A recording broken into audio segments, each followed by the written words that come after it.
Friends, मैं निकला हूँ आज फिर से उस अधूरी यात्रा पर जो 2 महीने पहले रद्द हो चुकी। कहते हैं जब तक भगवान जी नहीं चाहते तब तक उनके कोई दर्शन नहीं कर सकता। जब तक उनकी मर्ज़ी ना हो उनके धाम तक कोई भी नहीं जा सकता। जब तक उनकी मर्ज़ी ना हो, और मैं ऐसा 100% मानता हूँ क्योंकि मेरे साथ ऐसा पहले भी कई बार हो चुका है। दोस्त वाया कृषि भवन लेना, वाया कृषि भवन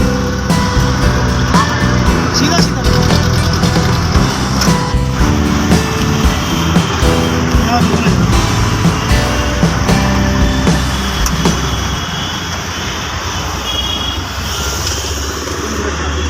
हाँ वो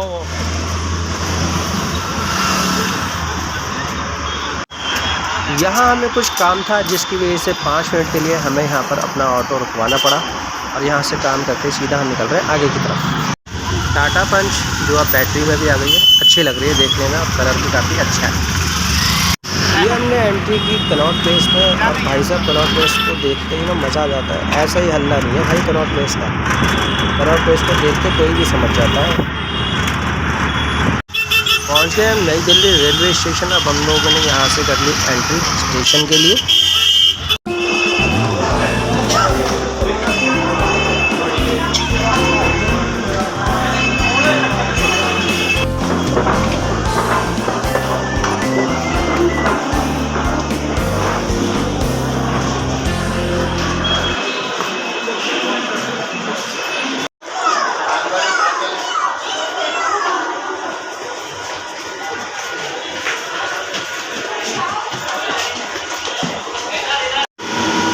घड़ी में बज रहे हैं पूरे 6:15 और 6:35 में यहाँ से ट्रेन चलने वाली है। उस ट्रेन का अभी तक अता पता नहीं है कौन से प्लेटफॉर्म पे लगेगी और कौन से ट्रेन लगेगी। मुझे लगता है आज फिर से लेट हो गई। ये मशीन भी बहुत बढ़िया है। पूरे स्टेशन की इतनी छोटी सी मशीन बड़े आसानी से पूरे फर्श को साफ़ करती रहती है। बहुत बढ़िया आइटम है तो। Hello friends, welcome to my new vlog. इस वक्त हूँ मैं New Delhi railway station platform number 4 पे, और हम लोग वेट कर रहे हैं अपनी ट्रेन का। 6:15 बजे की ट्रेन थी जो एग्जैक्ट टाइम दिखा रहा था, पर स्टेशन आते आते 3 घंटे लेट हो गई और 9 बजे के आसपास हमारी ट्रेन आने वाली है। करीब 9:20 या 9:25 के आसपास यहाँ से निकलेगी। और हम लोग जा रहे हैं आज बागेश्वर धाम। बागेश्वर धाम हम पिछले महीने भी हमें निकलना था और हम लोग स्टेशन तक आए भी थे, बट हमारी ट्रेन लेट पे लेट होती चली गई और हमारा वो जो धाम में यात्रा करनी थी वो हमारी हो गई कैंसिल। तो फिर दोबारा से हमने 1-1.5 हफ्ते पहले टिकट बुक की और उसके बाद हम फिर उसी ट्रैक पे, उसी स्टेशन पे, उसी प्लेटफॉर्म पे हम वापस आ गए वहीं जाने के लिए, बागेश्वर धाम जाने के लिए। तो देखते हैं कि हमारा ये सफ़र कैसा रहेगा। हाल फिलहाल तो 2.5 से 2.25 घंटे हमारी ट्रेन लेट है, बट बीच में देखते हैं रिकवर करती है या हमें लेट ही उतरना पड़ेगा। तो हम लोग आ चुके हैं स्टेशन पे और 5 से 7 मिनट में हमारी ट्रेन आने वाली है। 2.25 घंटे हो गए हमें वेट करते करते। तो चलो देख लेते हैं अभी और कितना टाइम लगता है।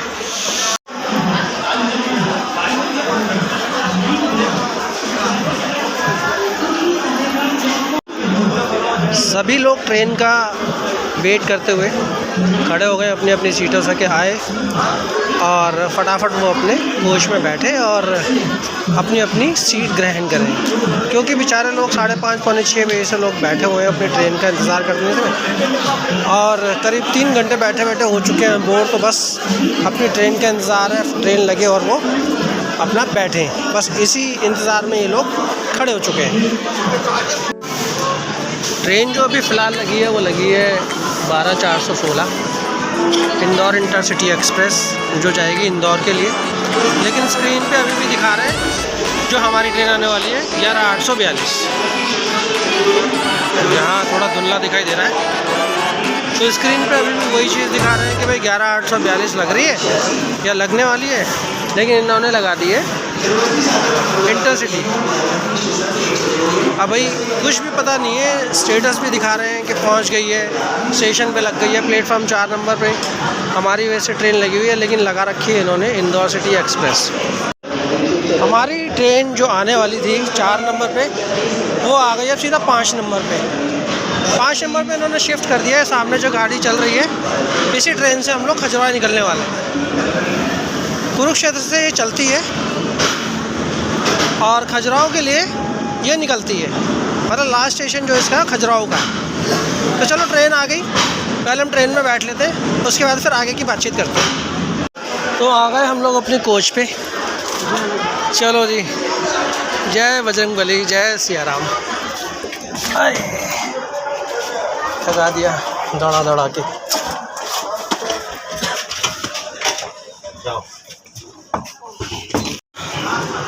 तो लो जी, फाइनली हमारी ट्रेन चल गई और 9:40 का टाइम हो रहा है रात का। उम्मीद तो नहीं थी कि इतने बजे तक ट्रेन पहुंच जाएगी।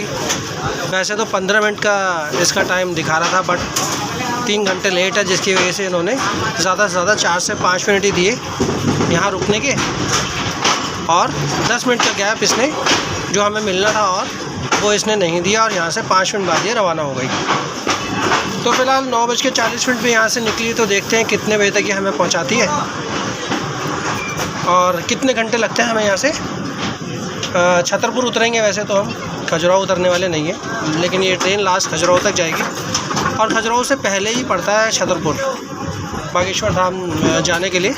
तो हम लोग सीधा छतरपुर उतरेंगे। तो देखते हैं कितने टाइम में पहुंचाती है। मैं सारी की सारी अपडेट्स आपको इस वीडियो में ज़रूर दूंगा, ताकि अगर आप भी कभी बागेश्वर धाम की यात्रा पे जाएं तो आपको आसानी रहे हर चीज़ के लिए, अपनी यात्रा सफल करने के लिए। तो फाइनली हम लोगों को मिल गई है ट्रेन। मैं ट्रेन में ही खड़ा हूँ इस वक्त और मेरे पीछे का नज़ारा आप देख ही सकते हो।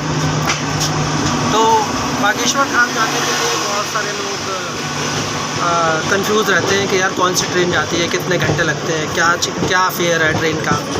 तो ऐसी बहुत सारी बातें हैं। तो ये सारी इन्फॉर्मेशन मैं आपको इस वीडियो में देने वाला हूँ। इकलौती ट्रेन है जो खजुराहो के लिए जाती है, और इसके अलावा मुझे नहीं लगता कि कोई और ट्रेन जाती होगी। तो फ़िलहाल जो ट्रेन नंबर है वो है 11842 खजुराहो एक्सप्रेस। ये अपना कुरुक्षेत्र से चलती है और सीधा खजुराहो के लिए निकलती है, यानी खजुराहो पे जाके ये ख़त्म हो जाएगी, उसके आगे ट्रेन नहीं जाएगी। तो कितने घंटे लगते हैं, क्या फेयर है, ये चीज़ मैं आपको ज़रूर बताऊंगा। फ़िलहाल देखते हैं कि ये जो जर्नी है हमारी कितनी दिलचस्प होने वाली है। जो AC कोच हमने 3rd AC रिजर्वेशन कराया है ना, वो जैसा होना चाहिए वैसा तो मुझे दिखाई नहीं दिया। हो सकता है शायद इस रूट पे इस तरीके के कोच दे रखे हों, कुछ अंधेरा सा, कुछ धुंधलापन सा, कुछ पुराने से कोच इस पे दिए हुए हैं। मुझे बिल्कुल भी फील नहीं आया कि भाई ये 3rd AC हमने बुक किया हुआ है, 3rd AC में हम लोग बैठे हुए हैं। तो चलो देख लेते हैं। फ़िलहाल अंदर चलते हैं और हमारी जो सीट है वो सीधा गेट को एंट्री करते ही सबसे पहली जो सीट है राइट वाली, उसकी अपर वाली सीट है। तो परेशानी भी थोड़ी बहुत होने वाली है, क्योंकि जो भी आएगा जाएगा कचर पचर चलता रहेगा।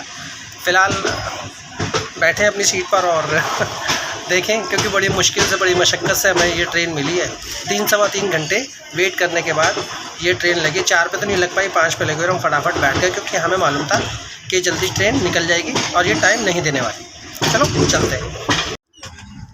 ये कोच के अंदर का नज़ारा है और देख तो सकते ही हो आप लोग कि कैसे पुराना सा कुछ ब्राउन शेड सा। वैसे तो साफ़ सुथरा कोच है और शांत एरिया, शांत बना हुआ है। ये मेरी सीट है जिस पे मुझे बिस्तर लगाना है और इसी पे सो के मुझे आगे छतरपुर तक भी जाना है। ये गेट है यहाँ पर, ये बार बार खुलेगा। रात के बज चुके हैं 11 और हम लोग क्रॉस कर रहे हैं फरीदाबाद स्टेशन। बहुत ही ज़्यादा लेट चल रही है। देखते हैं, अगर इसी तरीके से लेट बनी रही तो हमें लगता है कि 2-2.5 बज जाएंगे स्टेशन पहुंचते पहुंचते। और अगर बीच में इसने कवर कर लिया तो मुझे लगता है कि हमें 1 बजे के आसपास से उतार देगी। तो जिस दिन, यानी कि कल अगर हम उतरेंगे तो हमारा कल का दिन इस्तेमाल हो जाएगा, और अगर हम ज़्यादा लेट हो गए तो कल का दिन हमारा मतलब फेल हो जाएगा, और कुछ भी काम जो जिस काम के लिए हम जा रहे हैं वो काम हम कर नहीं पाएंगे। तो डिपेंड करता है कि ट्रेन हमें कितने बजे तक पहुंचाती है। अगर इसने हमें सही टाइम पे पहुंचाया तो हमारा काम भी सही समय पे हो जाएगा। बाकी चलो कल सुबह मॉर्निंग में देखते हैं कि हम कहाँ पहुँचे और कितने बजे हम लोग उठते हैं। उसके बाद डिपेंड करता है कि अब कितना टाइम या कितना डिस्टेंस और रह जाएगा। गुड मॉर्निंग दोस्तों। सुबह के 7:45 बज चुके हैं और धूप काफ़ी तेज़ निकल चुकी है।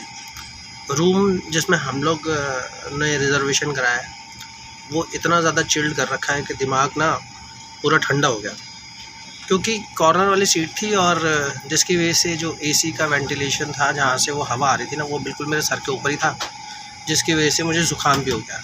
रात तक तो मैं ठीक ठाक था, सुबह उठाऊँ तो पूरा ज़ुकाम हो गया मुझे। इस वक्त हम लोग रुके हुए हैं देलवाड़ा जंक्शन पे और यहाँ से अभी पता नहीं, मैंने मैप वगैरह देखा नहीं है कि कितने घंटे में पहुँचाएगी या कितनी लेट है। सुनने में आया है कि आगे एक और स्टेशन है जहाँ पर इंजन चेंज होगा, ललितपुर पे जाके स्टेशन पे वहाँ रुकेगी, वहाँ इंजन इसका चेंज होगा, जहाँ ये 1-1.5 घंटा और खा जाती है। यानी कि 1-1.5 घंटा वहाँ पड़े रहो और वेट करते रहो ट्रेन का कि कभी इंजन चेंज होगा, कभी निकलेगी। हालांकि इंजन 10 से 15 मिनट में चेंज हो जाता है, लेकिन इतना टाइम क्यों खाती है पता नहीं। ये सामने स्टेशन है जहाँ ये रुकी हुई है, काफ़ी सारे लोग उतरे हुए,